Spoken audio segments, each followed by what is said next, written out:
Hello everyone, welcome back to my YouTube channel Nursing Team. So today's topic will be about medication errors. So let's start the video. First is introduction. In 1995, the United States Pharmacopoeial Convention means USP superseded the formation of NCCMERP that define medication error. In 1995 के अंदर जो भी USP है उसने क्या किया, इस NCCMERP की फॉर्मेशन कर दी, जिसने क्या किया, डिफाइन किया मेडिकेशन एरर क्या होता है। हमारा जो NCCMERP है उसकी फुल फॉर्म है हमारी national coordinating council for medication error reporting and preventing.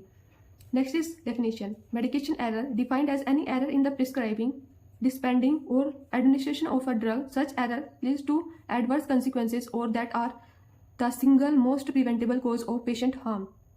जो भी मेडिकेशन एरर होता है उसको हम कैसे डिफाइन करते हैं, वो कोई भी एक एरर हो सकता है जिस प्रिस्क्राइबिंग करने के अंदर, मतलब कोई भी डॉक्टर है वो गलत प्रिस्क्राइब कर दे, या फिर ड्रग एडमिनिस्टर करते टाइम कोई भी एरर हो सकता है। ऐसे एरर की वजह से क्या हो सकते हैं, कुछ भी एडवर्स कंसिक्वेंसेज देखने को मिल सकते हैं, कोई भी हार्मफुल इफेक्ट देखने को मिल सकते हैं। So that are single most preventable cause. So वही क्या होते हैं, एक मोस्ट प्रिवेंटेबल कोज होते हैं पेशेंट के हार्म के लिए। Next definition is a medication error is any preventable event. Medication error क्या होता है, कोई भी प्रिवेंटेबल इवेंट होता है जिसको हम प्रिवेंट कर सकते हैं, बट किसी कारणवश क्या होता है वो एरर हो जाता है। That may cause or lead to inappropriate medication use or client harm, जिसकी वजह से क्या होता है, कोई भी इनएप्रोप्रिएट मेडिकेशन का यूज़ हो जाता है और क्लाइंट को हार्म हो जाता है। While the medication is in the control of health care professional client. और जो भी मेडिकेशन है वो किसके द्वारा कंट्रोल की जाती है, जो भी हेल्थ केयर प्रोफेशनल क्लाइंट है वहाँ पे उसके द्वारा वो कंट्रोल की जाती है। उसी के हाथ में होता है कि वो किस तरीके से उस इवेंट को प्रिवेंट कर रहा है।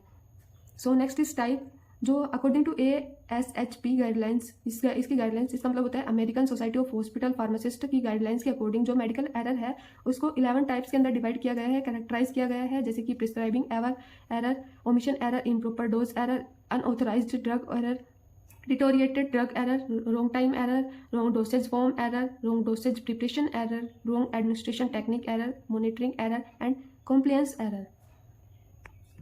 So first is prescribing error. A prescribing error occurs at the time when a prescriber orders a drug.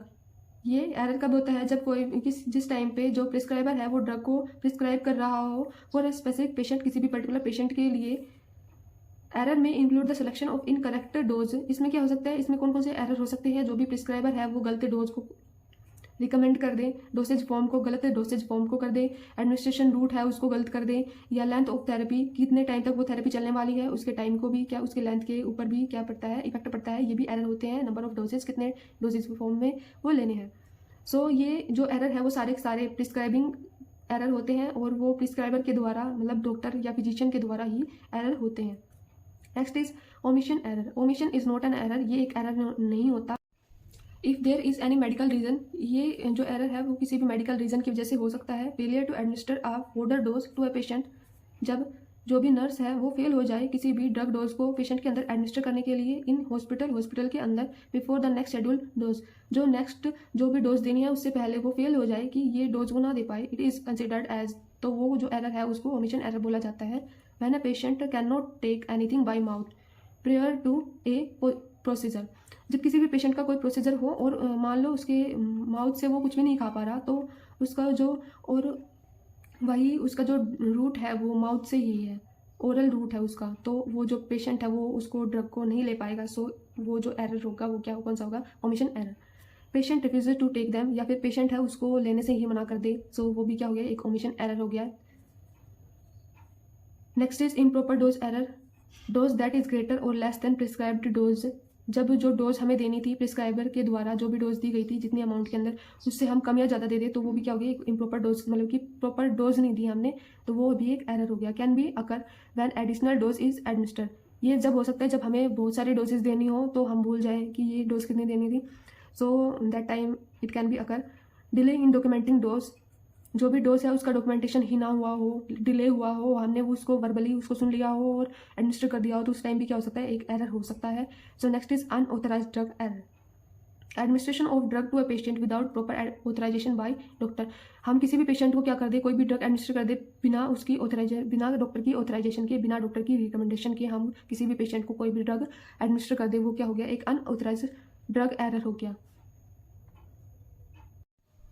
Medication for patient given to another patient, जो भी पेशेंट था उसकी जो मेडिकेशन है वो दूसरे पेशेंट को दे दी जाए तो वो भी कौन सा एरर माना जाएगा, unauthorized drug error nurse gives medication without prescriber order, जो नर्स है उसने बिना प्रिस्क्राइबर की, बिना फिजिशियन के ऑर्डर के ही मेडिकेशन उसको दे दी हो पेशेंट को, सो वो भी क्या मानी जाएगी, एक अनऑथराइज में, उसके पास में अथॉरिटी नहीं है कि वो कोई भी ड्रग अपनी मर्जी से दे सके। सो अथॉरिटी किसके पास है, किसी भी फिजिशियन या डॉक्टर के पास में, अगर वो जब तक प्रिस्क्राइबर ऑर्डर ना दे दे, मेडिकेशन ऑर्डर ना दे दे, हमें क्या करना है, कोई भी मेडिकेशन है वो एडमिनिस्टर नहीं करनी है। So next is deteriorated drug error. Monitoring expiring that is very important. इसके अंदर जो मेडिकेशन हम दे रहे हैं उस सबसे पहले हमें मॉनिटर करना होगा, देखना होगा कि जो उसकी ड्रग की एक्सपायरी डेट है वो ड्रग है वो एक्सपायर तो नहीं हो गया। अगर हमने एक्सपायर हुआ ड्रग उसको एडमिनिस्ट्रेशन कर दिया, उसको एडमिनिस्टर कर दिया, तो वो कौन सा एरर माना जाएगा, डिटोरिएटेड ड्रग एरर माना जाएगा। Refrigerated drug stored at room temperature में decompose and loose efficacy.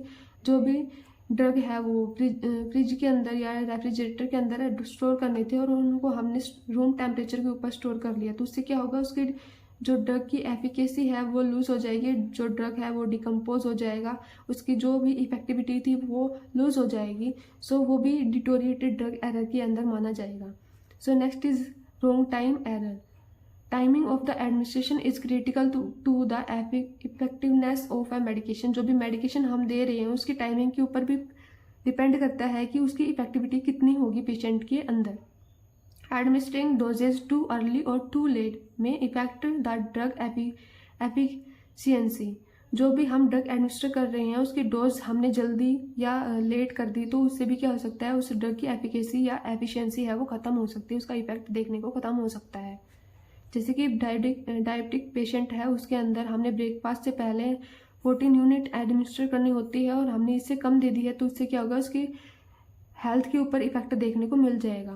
So next is wrong dose form error. Dose administered as different form that are ordered by the prescriber are classified as wrong dose form error. So जो भी dose हमें administer करनी थी, हमने वो prescriber के order के द्वारा जो भी हमें डोज एडमिनिस्टर करने की जानी थी वो एडमिनिस्टर नहीं की और हमने दूसरी ही फॉर्म के अंदर उसको एडमिनिस्टर कर दी। सो वो भी क्या हो गया, एक एरर हो गया, जिसको क्या बोलते हैं, wrong dose form error. Depending upon the state and health care facility guidelines dosage form changes में बी एक्सेप्टेबल। जो हेल्थ केयर या स्टेट हेल्थ केयर फैसिलिटी है उसकी गाइडलाइंस के अकॉर्डिंग जो डोसेज फॉर्म है वो चेंज हो सकती है और एक्सेप्टेबल हो सकती है, पर पेशेंट की नीड के अकॉर्डिंग भी वो डिपेंड करती है। सो हमें उसका भी ध्यान रखना है। So next is wrong drug preparation error. Drug को प्रिपेयर करते टाइम भी हमने उसको गलत तरीके से प्रिपेयर कर दिया, सो वो भी क्या हो गया, एक एरर हो गया। So drug requiring reconstitution, dilution और special preparation prior to dispensing drug administration. So drug को प्रिपेयर करते टाइम क्या होता है, वो ड्रग है उसको किसी भी लिक्विड या के अंदर या फिर पाउडर्ड ड्रग के अंदर ऐड किया जाता है, जिससे वो क्या हो जाए, डाइल्यूट हो जाए और स्पेशल एक प्रिपरेशन तैयार हो जाए, और फिर उसका क्या कर दिया जाता है, एक ड्रग एडमिनिस्ट्रेशन कर दिया जाता है किसी भी पेशेंट के अंदर। But fail to do such type of preparation leads to wrong drug preparation error. अगर हम ऐसा प्रिपरेशन नहीं कर पाते कि किसी भी पाउडर्ड फॉर्म के अंदर कोई भी ड्रग है उसको हमने लिक्विड के अंदर ऐड करके उसको प्रिपेयर नहीं किया, डाइल्यूट नहीं किया, और हमने ऐसे ही उसको एडमिनिस्टर कर दिया, तो वो क्या हो गया, एक रॉन्ग ड्रग प्रिपरेशन एरर हो गया। जैसे कि for example using DNS instead of RL। हमें पेशेंट के अंदर DNS एडमिनिस्टर करना था बट हमने यूज़ कर लिया RL। सो DNS क्या होता है, DNS means dextrose and sodium chloride solution, और RL क्या होता है, रिंगर लैक्टेट सॉल्यूशन। जो RL होता है हमारा वो फ्लूइड ऑफ चॉइस होता है डिहाइड्रेशन के अंदर या बर्न पेशेंट के अंदर या जिन पेशेंट के अंदर इलेक्ट्रोलाइट इम्बैलेंस हो रहा हो। इसके अंदर कंटेंट्स जो होते हैं वो NaCl, पोटेशियम, कैल्शियम, लैक्टेट। जो लैक्टेट होता है वो सोडियम लैक्टेट की फॉर्म में प्रेजेंट होता है। सो अगर हमने DNS एडमिनिस्ट्रेशन करना था बट हमने RL एडमिनिस्ट्रेशन कर दिया है, सो क्या हो गया, एक रॉन्ग ड्रग प्रिपरेशन एरर हो गया। सो इसका भी हमें ध्यान रखना है। So next is wrong administration technique error. Doses that are administration using inappropriate procedure or incorrect technique are characterized as wrong administration technique error। जो भी डोसेज हमें एडमिनिस्ट्रेट करनी है उसको हमने अगर इनएप्रोप्रिएट गलत मेथड का यूज़ करके, गलत प्रोसीजर का, गलत टेक्निक का यूज़ करके हमने एडमिनिस्ट्रेशन कर दिया उसका, तो वो क्या माना जाएगा, wrong drug administration technique error. For example a subcutaneous injection that is given too deep into muscles. जो कुटेनियस इंजेक्शन है उसको हमने इंट्रामस्कुलर दे दिया, तो वो भी क्या माना जाएगा, एक wrong drug administration technique error माना जाएगा। Installation of the I drop in the wrong I. Installation क्या होता है? एक प्रोसेस होता है जिसके अंदर ड्रॉप बाई ड्रॉप जो है वो ड्रग आइज, ईयर्स और नोज के अंदर एडमिनिस्ट्रेशन किया जाता है उसका, और इसके अंदर आइज को क्लीन किया जाता है inner canthus to outer canthus. अगर हमने outer canthus to inner canthus कर दिया तो उससे क्या होगा? जो भी इन्फेक्टेड आइज है उसके अंदर भी इन्फेक्शन के चांसेस बढ़ सकते हैं। तो हमें क्या करना है? सही टेक्निक का यूज़ करके ही हमें ड्रग को एडमिनिस्ट्रेशन करना है ताकि एरर ना हो जाए। Next is monitoring error. Monitoring error result from inadequate drug therapy review. ये वो एरर होता है जिसके अंदर हमने पेशेंट को गलत तरीके से मॉनिटर कर लिया, देखा और उसको हमने उसी तरीके से ही ड्रग थेरेपी दे दी, तो उससे क्या हो गया? एक एरर हो गया। Next is compliance error, failure to adhere to prescribed drug regimen. Next is causes of medication error. जो मेडिकेशन एरर होते हैं उनके क्या क्या कारण होते हैं, क्या क्या कॉज होते हैं कि मेडिकेशन एरर हो जाता है। मिसिंग पेशेंट इन्फॉर्मेशन, जो पेशेंट की इन्फॉर्मेशन ही नहीं होती कि उसके अंदर कौन कौन सी ड्रग से एलर्जीज हो रही है, उसकी कितनी डोज में देनी है, वो वेट कितना, उसका हाइट कितनी है, प्रेगनेंसी है या नहीं है, क्योंकि कुछ ड्रग ऐसे होते हैं जो प्रेगनेंसी सेफ नहीं होते। सो हमें इन चीज़ों का भी ध्यान रखना है। मिसिंग ड्रग इन्फॉर्मेशन, जो ड्रग है उसकी भी इन्फॉर्मेशन नहीं होती। Miscommunication of the drug order, जो भी ड्रग ऑर्डर जो फिजिशियन है उसके द्वारा दिया गया था उसके अंदर मिसकम्युनिकेशन होती है। ड्रग नेम, ड्रग का जो नाम है वो अच्छे से नहीं लिखा होता, अच्छे से नहीं उसको देखते, उसका लेबल है उसको चेक नहीं करते। एंड पैकेजिंग प्रॉब्लम, जो पैकेजिंग प्रॉब्लम होती है उसके ऊपर भी जो मेडिकेशन एरर देखने को मिलते हैं, जैसे कि एक ही तरीके के दिखने वाले पैकेट, उनको हम एक जैसे दिखने वाले ड्रग है उनको हमने एडमिनिस्ट्रेशन कर दिया। ड्रग स्टोरेज, जो ड्रग है उसको रेफ्रिजरेटर के अंदर स्टोर करना था पर उसको रूम टेम्परेचर पे स्टोर कर दिया, तो उससे भी क्या हो गया? एक मेडिकेशन एरर हो गया। लैक ऑफ स्टाफ एजुकेशन, जो भी स्टाफ है, नर्सिंग स्टाफ है वहाँ पे जो भी काम कर रहा है उसके अंदर इतनी एजुकेशन ही नहीं है, इतने एजुकेटेड ही नहीं है कि वो अच्छे से काम कर पाए। सो उसकी वजह से भी कोई भी मेडिकेशन एरर हो सकता है। Poor communication with health care team, जो भी हेल्थ केयर टीम है उनके बीच में अच्छा कम्युनिकेशन ना हो, जिसकी वजह से भी क्या हो सकता है? मेडिकेशन एरर हो सकता है। पुअर हैंड राइटिंग, जो भी फिजिशियन ऑर्डर दे रहा है उसकी हैंड राइटिंग अच्छी नहीं है, जिसकी वजह से जो नर्स है उसको समझ में ही नहीं आया कि उसने लिखा क्या है और उसने गलत डोज है वो एडमिनिस्ट्रेशन कर दी उसका, उससे भी एक मेडिकेशन एरर हो जाएगा। लैक ऑफ पेशेंट एजुकेशन, जो पेशेंट है उसके अंदर भी इतनी एजुकेटेड नहीं है, जिससे क्या होगा? उसके अंदर कोई भी कॉम्प्लिकेशंस आ रही होगी वो नर्सिंग स्टाफ को या सीनियर स्टाफ को नहीं बता पाएगा, जिससे भी मेडिकेशन एरर हो सकती है। Lack of physician knowledge, physician है उसकी भी, जो डॉक्टर है उसकी भी नॉलेज के अंदर कमी हो सकती है। ऐसा नहीं है कि नर्सिंग स्टाफ है उसकी नॉलेज के अंदर ही कमी होगी, जो डॉक्टर है उसकी नॉलेज के अंदर भी कमी हो सकती है। सो उसकी कमी की वजह से भी क्या हो सकता है? कोई भी मेडिकेशन एरर हो सकता है। इम्प्रॉपर ड्रग सिलेक्शन, जो भी ड्रग सेलेक्ट किया था वो अच्छे तरीके से सेलेक्ट नहीं किया, गलत ड्रग सेलेक्ट कर लिया, जिससे भी क्या हो सकता है? मेडिकेशन एरर हो सकता है।